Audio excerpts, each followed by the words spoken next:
நண்பர்களே, நீங்க எங்கேயாச்சும் வெளியில போகும்போது, இந்த மாரி சேர் எங்கேயாச்சும் பார்த்தீங்க அப்படின்னா, முடிஞ்சு போச்சு, முடிஞ்சு போச்சு, முடிஞ்சு போச்சு, முடிஞ்சு போச்சு.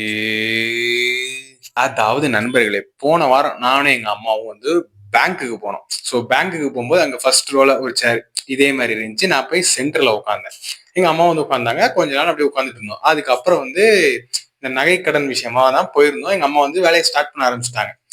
மேனேஜர்கிட்ட போய் பேசுறது, அதுக்கப்புறம் அங்க போறது, அப்படி போய்கிட்டே இருந்தாங்க. சரி நம்மளும் ஏதாச்சும் ஹெல்ப் பண்ணணும்னு சொல்லிட்டு போனா, உனக்கு ஒரு ஃபார்மே ஃபில் பண்ண தெரியாது. இதுல என்ன நீ ஹெல்ப் பண்ண போற அப்படின்ட்டாங்க. ஒரு அசிங்கமாய் போச்சு குமார். பட் உண்மையில எனக்கு ஃபார்ம் ஃபில் பண்ண தெரியாது. பேசாதடா, படிக்காத தற்குறிப்பில்லை. அதனால எந்த ஹெல்ப்பும் பண்ண வேணாம்னு சொல்லிட்டு நான் பாட்டுல அந்த சேர்ல உட்கார ஆரம்பிச்சேன். காலையில ஒரு 10:30க்கு போயிருப்பேன். போகுது போகுது போகுது நேரம் போய்க்கினே இருக்கு. கிட்டத்தட்ட ஒரு 2 மணி வரைக்கும் பேங்க்லயே போயிடுச்சு. அதுக்கப்புறம் நான் போய் சாப்பிட்டுட்டு வீட்டுக்கு போவோம். மணி 4:30. அந்த சேர்ல உட்கார்ந்ததுனால அன்னைக்கு டேவே போயிடுச்சு. சரி ஓகே, பேங்க் போனா லேட் ஆகும்னு சொல்லிட்டு ஒரு வாரம் கழிச்சு ஹாஸ்பிட்டல் போறேன்.